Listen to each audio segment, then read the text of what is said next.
How many of you in this room generally know how difficult raising children can be? Being 18 and still under the authority of my loving, supportive, and caring parents, I can admit that not every moment has been easy for them. Between me having a messy room, cracking a windshield, and coming home at late hours, they have continuously shown me unconditional love. For someone like me, having an unconditional love like that of my parents is difficult. But maybe there is a way to make parenting and growing up easier, a way to develop a strong, beautiful relationship and binding between both parent and child, an easier way to continuously show unadulterated, unconditional love. Chap Bettis, author of The Disciple-Making Parent, a guidebook for raising your children to love and follow Jesus Christ, describes parenting as running a marathon. You'll jog together side by side over hills and in the rain, but you can never do the running for your child. This analogy of running a marathon could also be used to describe the process of learning to parent. Other people will be bystanders watching you, cheering you on, but in the end, you are the one doing the parenting. I'm not a parent yet, but from what I've heard and from my experience of being in occasional pain to my parents, raising a child is no easy task. Society must reappraise the best way as a parent to run the arduous yet rewarding marathon of parenthood. The goals of child rearing must be reframed, and as a community, we must reconsider how a parent's decision to be responsive or continuously encouraging independence can impact their children. Throughout this thesis, we will learn what attachment parenting is and how we can apply it to our parent-child relationships. First, let's define the 4 different types of parents and the typical behavior that is associated with them. The 4 different types of parents are authoritarian, permissive, uninvolved, and authoritative. An authoritarian parent might believe that children should be seen and not heard, and often focus on punishment.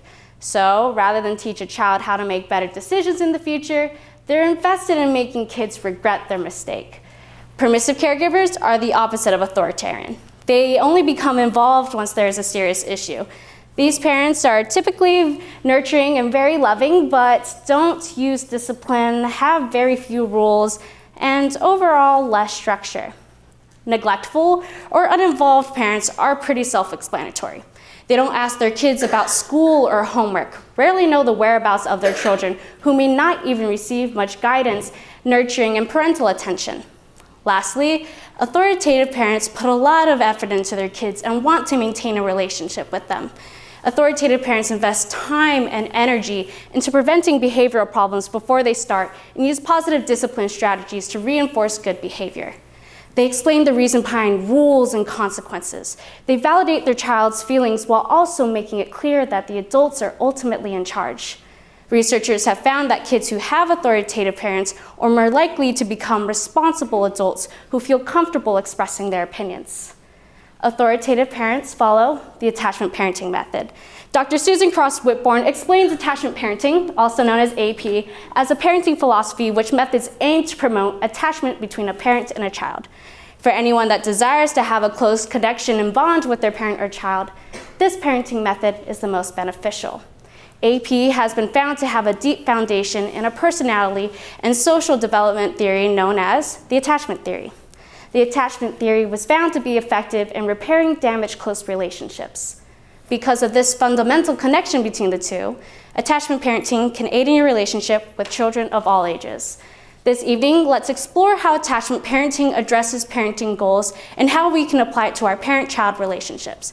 We will begin by stretching out our legs, preparing ourselves for the long run ahead, and examine the different aspects of attachment parenting. Then, once we are done stretching and the starter pistol fires, the marathon begins. As we jog down the path of the early stages of childhood, we will observe why this parenting method is essential for adolescent development. And finally, as we approach the finish line, we will look at how Christ uses children to exemplify his love and how parents are involved with God's fatherly love. So, let's begin to warm up and learn about AP. In AP, there are 4 main principles involving infants: co-sleeping, feeding on demand, holding and touching, and responsiveness to crying. These 4 principles encourage a strong bond between the parent and the small child. Co-sleeping is either in the same room as the caregivers or with the appropriate precautions in the same bed. Feeding on demand allows the child for the first 6 months of life to set the timing of feeding through nursing along with baby-led weaning. The American Pediatric Association recommends for Americans to begin baby-led weaning around the age of 1. The physical benefits of nursing include a reduction in a number of diseases, such as decreased rates of sudden infant death syndrome, a reduction in diabetes, certain cancers, obesity, and asthma in older children, and even some benefits to the child's cognitive development. Holding and touching would involve from birth skin to skin and cuddling. To clearly define what skin to skin is, it is holding a baby bare chest to bare chest. In cultures such as the Kung Song, particularly young infants are held almost continuously, if not by the mother, then by somebody else. Among the Kung Song, a tribe that lives in northern Namibia, babies were held more than 75% in the first months of life and more than 50% in later months. Their American counterparts, however, held their infants only about 45% in the first months of life and only about 20% in later months. Most of the remainder of the time, the younger American infants were placed into restraints such as infant seats.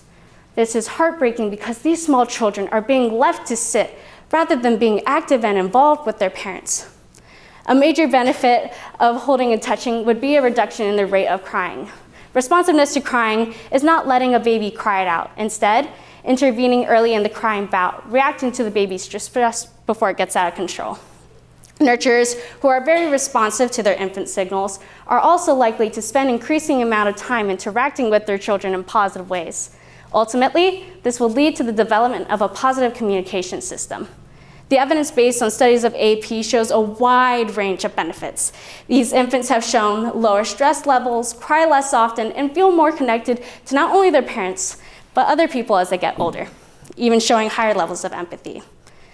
Professors at Harvard Medical School produced a journal in 2014. It explains attachment parenting and the neurological reasoning behind this method. In their research, they found that stressors that occur can impact the production of neurohormones like cortisol. So, when a child experiences a stressful situation, their stress hormones increase. This leads to a heightened risk of developing post-traumatic stress disorder in response to later trauma. The cause of this increased risk is the role that neurohormones have on shaping circuits that play a vital part in processing future experiences. It is proven in the journal that the primary caregiver and their parenting and punishment philosophies have irreversible effects on the child. It is essential that anyone taking care of a child should be wary of their relational connection with the child.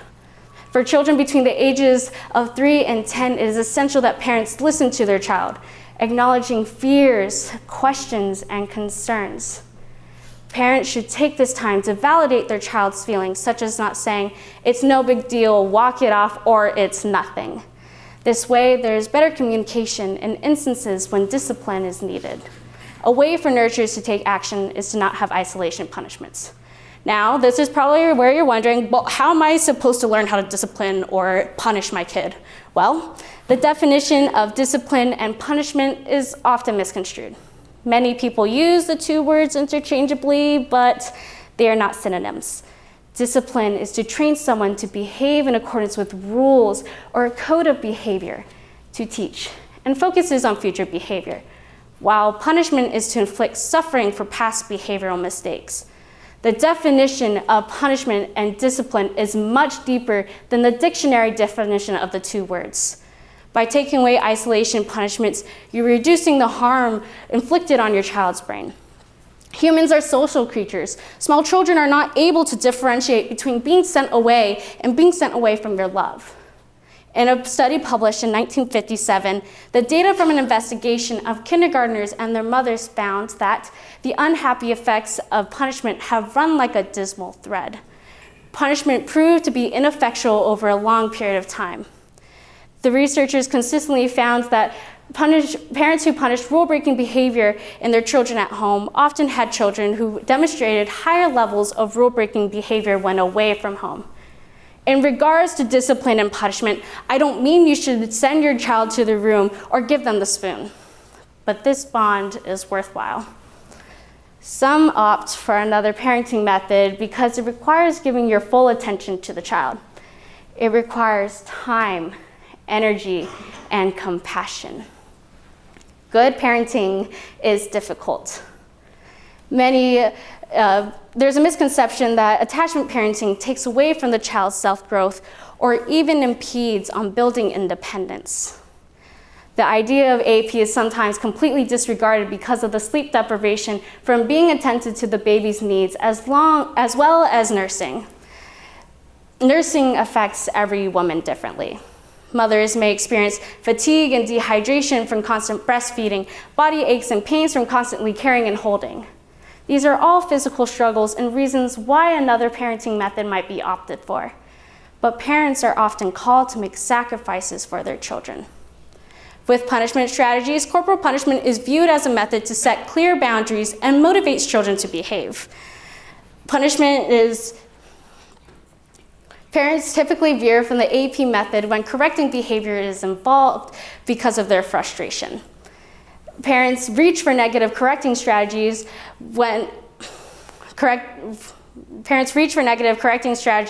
because those are the first ones they think of in the heat of the moment. The problem with this is that not only does harsh punishment such as spanking fail to correct the behavior in question, but it also causes suffering to the child who is on the receiving end. In a 6-day study conducted by Southern Methodist University, mothers were asked to wear tape recorders on their upper arm as soon as they returned home from work in the evening, and to leave them on until their child went to bed later. Only 62% of these recordings were kept on throughout the entire evening. These recordings revealed 41 incidents of corporal punishment in these families. 12 mothers, 5 fathers, and 1 grandmother delivered the spankings, and 18 children ranging from 7 months to 6 years received them. There is overwhelming evidence that shows that this is harmful, not helpful to a child's development. Spanking proved to be ineffective at stopping aggressive behavior over time. In fact, researchers have found that children who are spanked become more aggressive over time, not less. Study after study has proved that that corporal punishment is often associated with undesirable outcomes such as mental health problems, delinquent behavior, and poor parent-child relationships. Hitting children clearly teaches them a lesson, and that lesson is you can get your way with people who are weaker than you by hurting them. By straying from negative punishment strategies and using the AP method, you can learn to discipline your child. Children learn by example, so it's important to strive to be a positive model, a way to form and